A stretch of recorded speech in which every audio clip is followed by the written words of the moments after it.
ನಮ್ಮ ಜೊತೆ ಸಿದ್ದರಾಮಪ್ಪ ಇದ್ದಾರೆ. ಇವ್ರು ಬಂದು ಕಳೆದ 60 ದಿನ 60 ದಿನದಿಂದ ಥೆರಪಿ ಮಾಡ್ತಾ ಇದ್ದಾರೆ. ರೆಗ್ಯುಲರ್ ಆಗಿ ಥೆರಪಿ ಮಾಡ್ತಾ ಇದ್ದಾರೆ. ಇವ್ರಿಗೆ ಏನೆಲ್ಲ ಒಳ್ಳೆ ರಿಸಲ್ಟ್ ಸಿಕ್ಕಿದೆ ಅಂತ ನಾವು ಇವ್ರನ್ನ ಕೇಳಿ ತಿಳ್ಕೊಳ್ಳುವ. ನಮಸ್ತೆ ಅಪ್ಪ. ನಮಸ್ಕಾರ. ನಿಮ್ಮ ಹೆಸರು ಹೇಳಿ ಅಪ್ಪ. ನಾವು ಸಿದ್ದರಾಮು ಅಂತ 5ನೇ ಕ್ಲಾಸಲ್ಲಿ ಇದೀವಿ. ನಮ್ಮ ಪಕ್ಕದ ಮನೆ ವಸಂತ ಅವರು ಹೇಳಿದ್ರು. ಯಾರು ಹೇಳಿದ್ರು? ವಸಂತ ಅಂತ ಹೇಳಿದ್ರು. ಹೌದಾ? ಅವರು ನಾನು ಇಂಬಡಿ ನೋವಿತ್ತು, ಇಂಬಡಿ ನೋವಿಗೋಸ್ಕರ ಇಲ್ಲಿ ಬಂದೆ. ನಾನು ಸೋರಿಯಾಸಿಸ್ ಇಲ್ಲಿ ಹೋಯ್ತದೆ ಅಂತ ನನಗೆ ಗೊತ್ತಿರ್ಲಿಲ್ಲ. ಮೈ ಕೈ ನೋವು, ಇಂಬಡಿ ನೋವು ಅಂತ ಹೇಳಿದ್ರು. ನನಗೆ ಬಹಳ ಇಂಬಡಿ ನೋವು ಇತ್ತು, ಅದಕ್ಕೋಸ್ಕರ ಬಂದೆ. ಯಾವಾಗಿಂದ ಇತ್ತು ಇಂಬಡಿ ನೋವು? ಇಂಬಡಿ ನೋವು ಒಂದು 6 ತಿಂಗಳಿಂದ ಇತ್ತು.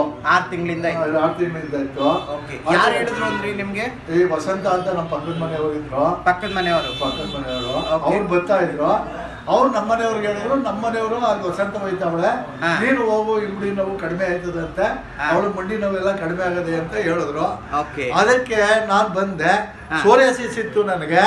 ಎಷ್ಟು ವರ್ಷದಿಂದ ಇತ್ತು ಸೋರಿಯಾಸಿಸ್? 15 ವರ್ಷದಿಂದ ಇತ್ತು ನನಗೆ. 15 ವರ್ಷದಿಂದ ಇತ್ತು. ಎಲ್ಲೆಲ್ಲಿ ತೋರಿಸಿದ್ರಿ ನೀವು ಆಸ್ಪತ್ರೆ? ನಾನು ಮೈಸೂರು ಅಪೋಲೋದಲ್ಲಿ ತೋರಿಸಿದೆ, ಮಂಡ್ಯದಲ್ಲಿ ಎಲ್ಲಾ ಹಾಸ್ಪಿಟಲ್, ಶ್ರೀಧರ್, ಶಂಕರೇಗೌಡ, ಇಡೀ ಸ್ಕಿನ್ ಸ್ಪೆಷಲಿಸ್ಟ್ ಎಲ್ಲ ತೋರಿಸಿದೆ ಮಂಡ್ಯದಲ್ಲಿ. ಎಷ್ಟು ಹಣ ಖರ್ಚು ಮಾಡಿದ್ರಿ? ಬೆಂಗಳೂರಲ್ಲೇ ಸೆಂಟ್ ಜಾನ್ಸ್ಗೆ ಹೋಗಿದ್ದೆ, ಶ್ರೀರಾಮ್ಪುರದಲ್ಲಿ ಹೋಗಿದ್ದೆ, ಬೆಂಗಳೂರು ಅಪೋಲೋದಲ್ಲಿ ಹೋಗಿದ್ದೆ, ಸ್ಕಿನ್ಸ್ ಹೋಗಿದ್ದೆ. ಆಮೇಲೆ ಕೇರಳದಲ್ಲೇ ಮೂಡ್ ಬಂದಂತಿತ್ತು ಆಯುರ್ವೇದಿಕ್ ಔಷಧಿ, ಅಲ್ಲೂ ಹೋಗಿದ್ದೆ. ಮೂಡ್ ಬಂದ ಹತ್ರ ಯಾರೋ ಹೇಳಿದ್ರು, ಕೇರಳದ ಹತ್ರ ಮೂಡ್ ಬಂದಲ್ಲಿ ವಾಸಿ ಆಯ್ತದೆ ಹೋಗಪ್ಪ ಅಂತ. ಆ ಮೂಡ್ ಬಂದ್ ಹೋಗಿದ್ದೆ, ಏನು ಗುಣ ಕಾಣ್ಲಿಲ್ಲ. ಇಲ್ಲೇ ಆಯುರ್ವೇದಿಕ್ ಮಂಡ್ಯದಲ್ಲಿ ಹೋಗಿದ್ದೆ, ಮಂಡ್ಯದಲ್ಲಿ ಆಗ್ತಾ ಇದೆ.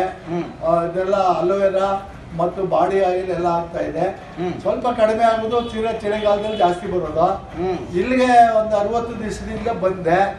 ಎಲ್ಲ ನಮ್ಗೆಲ್ಲ ದಪ್ಪ ಇತ್ತು, ಎಲ್ಲ ಮಾಯ ಆಗಿ ನಮ್ಮ ಬಣ್ಣಕ್ಕೆ ತಿರ್ಗ್ತಾ ಇದೆ. ನಿಮ್ಮ ಕಲರ್ ಆಗ್ತಾ ಇದೆ. ನಮ್ ಕಲರ್ ಆಗ್ತಾ ಇದೆ.